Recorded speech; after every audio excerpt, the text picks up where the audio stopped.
pour un pilote de chasse français, piloter un Rafale, c'est un aboutissement, forcément. Commander un escadron Rafale, c'est un honneur.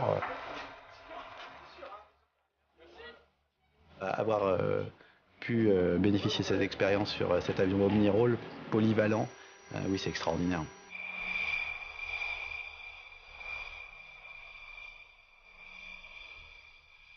Les spécialistes me considèrent comme l'un des avions de combat les plus performants actuellement en service.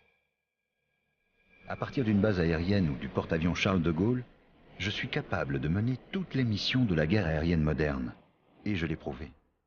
De l'Afghanistan à la Syrie, en passant par la Libye, le Mali et l'Irak, je suis engagé de façon continue depuis une dizaine d'années sur plusieurs théâtres d'opération.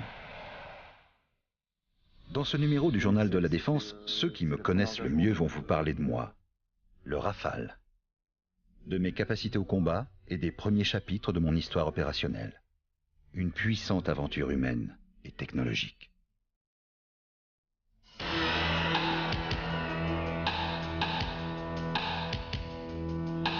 Comme la musique le laisse entendre, l'épopée Rafale commence dans les années 80. On est en pleine période de guerre froide, les Européens ont besoin d'un avion, ils se disent, pour des raisons d'économie, pourquoi pas développer un avion de combat du futur en commun. Le problème, c'est qu'il va y avoir un divorce, chacun défendant un peu son drapeau. La France décide alors de construire un avion de combat seul.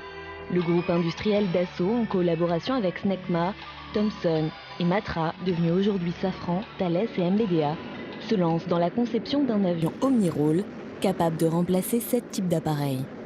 Et dès ses premières apparitions, le Rafale fascine.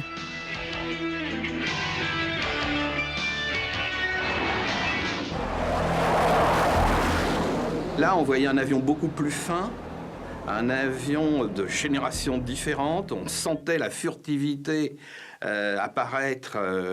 Parce que, en principe, la furtivité n'apparaît pas, mais justement, elle se traduisait de par ses formes en se disant, là, on est entré dans un autre domaine.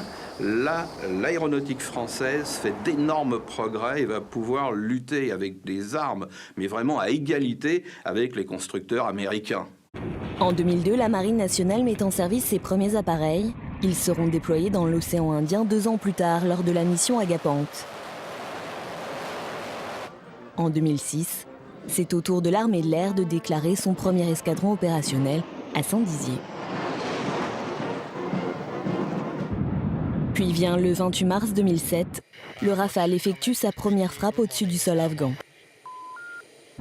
Le Rafale venait d'effectuer sa première mission de guerre, et là, c'est vrai que on s'est dit, ça y est, cet avion qu'on a à l'époque un peu critiqué, on disait qu'il était trop cher, qu'il était trop sophistiqué. Qu'est-ce qu'il allait faire finalement? C'est ça aussi.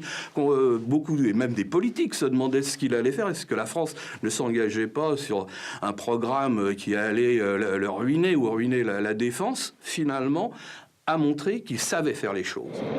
9 mois plus tard, les Rafales déployés à Kandahar réalisent le premier tir opérationnel d'un armement air-sol. Mais c'est une autre opération qui va révéler le Rafale, Harmattan. En mars 2011, il est le premier avion de combat de la coalition à opérer au-dessus de Benghazi et de Tripoli. Dans le ciel libyen, il va démontrer l'étendue de sa polyvalence au combat.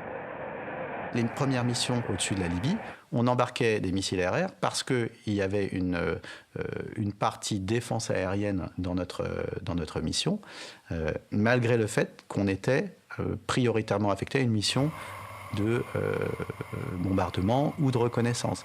Mais si la chasse adverse décollait, on devait être capable de leur répondre. Et donc vous passiez en continu d'une mission RR à une mission air-sol au cours du même vol. Voilà vraiment la révolution. C'est également sur ce théâtre que les Rafales réaliseront les premiers tirs de missiles de croisière Scalp en opération. Des munitions de précision d'une portée de plus de 250 km. L'avion se montre totalement interopérable, c'est-à-dire apte à combattre au sein d'une coalition en suivant des procédures communes. Il y a une mission où j'ai ravitaillé, alors j'ai décollé de Solenzara, ravitaillé sur un Boeing canadien. J'ai opéré avec des avions anglais, avec des F-18 canadiens également qui tournaient autour. Ravitaillé ensuite sur un Hercule espagnol. Et voilà, il me posait éventuellement à Sigonella, donc sur une base OTAN en Sicile. Vous voyez que vraiment dans l'utilisation, on était complètement intégré à la coalition, tout à fait. Pendant cette opération, les Rafales supporteront quasiment 50% de l'effort de bombardement français. Les Rafales marines réaliseront notamment plus de 2300 catapultages et appontages. On roule dans l'ordre 1, 2, 3, 4 pour la piste en service. Le 11 janvier 2013, à la demande des autorités maliennes et de l'ONU, la France lance une opération militaire en appui des forces armées maliennes, baptisée Serval. 2 jours plus tard, 4 Rafales conduisent le plus long raid de l'histoire de l'armée de l'air, entre Saint-Dizier et N'Djamena, la capitale du Tchad. Les objectifs qui nous avaient été fixés étaient multiples. Il s'agissait d'aller détruire un certain nombre de postes de commandement et puis de sites d'entraînement de groupes armés djihadistes qui opéraient dans la région de Gao, sur la boucle du Niger. Et les conditions de réalisation de ce raid, c'est une préparation en temps très limité pour une mission d'une durée d'environ 10 heures. 9h35 exactement, les pleines potentialités de l'appareil sont exploitées. Alors, en ce qui concerne l'allonge, cette mission aurait pu être réalisée avec un autre type d'avion. En revanche, en ce qui concerne la puissance de feu, puisque nous avons dû traiter un certain nombre d'objectifs, seul le Rafale était en mesure d'emporter un nombre aussi important de munitions air-sol. Le Rafale, dans sa configuration standard, est capable d'emporter 6 bombes guidées de 250 kg, là où les Mirage 2000, dans leur version standard, en emportent 2 ou 4. Donc c'est un avantage considérable. À l'heure où nous parlons, les Rafales sont toujours engagés depuis le 1er août 2014 au-dessus d'un théâtre qui s'étend sur 5 pays de la bande sahélo-saharienne, Mauritanie, Mali, Burkina Faso, Niger et Tchad, dans le cadre de Barkhane, l'opération de lutte contre les groupes armés terroristes. Dans le même temps, depuis le 19 septembre 2014, ces avions participent également à Chamal, au Proche-Orient. Cette opération, conduite par l'armée française en coordination avec ses alliés présents dans la région, vise à lutter contre le groupe terroriste autoproclamé Daesh en Irak, puis plus récemment en Syrie. Au quotidien, les équipages sont engagés dans des missions d'appui aérien, comme nous l'explique le commandant Christophe, pilote opérationnel soumis à l'anonymat pour des raisons de sécurité. On a des objectifs qui sont validés par l'état-major des armées, validés aussi par le centre des opérations aériennes de la coalition. Et ensuite, il est programmé 2, 4, 6 avions avec des bombes pour aller directement frapper ces objectifs. Ensuite, il y a beaucoup de missions de reconnaissance. Donc on a un pod qui s'appelle le pod RECO-NG qui est sous l'avion, qui a des capteurs, des caméras infrarouges et dans le domaine visible qui sont de très haute performance. Et avec ce capteur corrélé au système d'armes de l'avion, on va prendre des photos ou des films de beaucoup de zones d'intérêt qui nous permettent là encore d'améliorer notre capacité à comprendre ce qui se passe sur le terrain et éventuellement aussi de repérer des ennemis et d'aller ensuite les frapper sur des missions d'assaut. Au combat, il change véritablement la donne.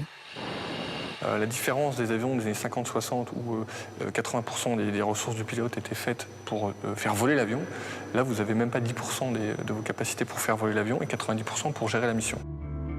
Aujourd'hui, le Rafale est qualifié pour tout type d'opération aérienne. Il est le seul avion de combat au monde à équiper l'armée de l'air et la marine et à pouvoir emporter 1,5 fois son poids en armement et carburant. Sur cet avion, vous pouvez en gros tirer tous les armements qui sont possibles pour atteindre un effet tactique. J'entends par là des bombes, évidemment, guidées laser, guidées GPS. Vous pouvez tirer du canon avec des obus de 30 mm. Vous pouvez tirer des missiles RR et vous pouvez tirer des missiles Scalp, donc conventionnels, et évidemment le missile nucléaire dans le cadre de la posture de dissuasion aéroportée.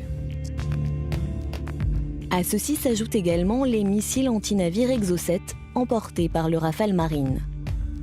L'appareil continue néanmoins d'évoluer au fil de ses engagements et pour faire face à une menace changeante.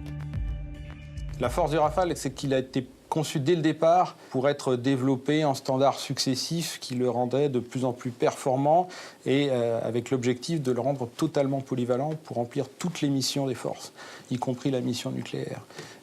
Donc le standard F1 était un standard très RR pour faire du combat aérien. Le standard F2 qui lui a succédé était très orienté vers l'air-sol. Et enfin, le standard F3, à partir de la fin des années 2000, lui a donné l'intégralité de ses capacités. Et c'est sur ce standard-là que nous construisons la feuille de route qui doit permettre aux forces de remplir leur mission bien au-delà de l'horizon 2030. Les équipes de la Direction générale de l'armement, en collaboration avec les unités opérationnelles et les industriels, travaillent d'ailleurs sur le développement de la prochaine version de l'avion de combat, le standard F3R. Ce standard est très attendu par les forces parce qu'il va constituer un bon capacitaire à l'horizon 2019. Notez que le missile RR Météor à très longue portée, combiné aux capacités du radar AESA à antenne active, permettra de traiter des cibles aériennes à des portées réellement inédites de l'ordre d'une centaine de kilomètres. De même, la nacelle de désignation Talios permettra d'identifier des objectifs à des distances très longues et également de les désigner avec une extrême précision. En 2016, le Rafale a définitivement quitté son statut de jeune premier pour devenir un avion de combat expérimenté. Fort de son succès, sa maturité opérationnelle est reconnue dans le monde entier. Le 16 février 2015, un premier contrat avec l'Égypte a été signé. Un peu plus tard, l'avion de combat français a également séduit le Qatar. Actuellement, un troisième contrat est en cours de finalisation avec l'Inde et d'autres pays ont déjà manifesté leur intérêt. À la pointe de la technologie, le Rafale a su prouver son incontestable efficacité opérationnelle.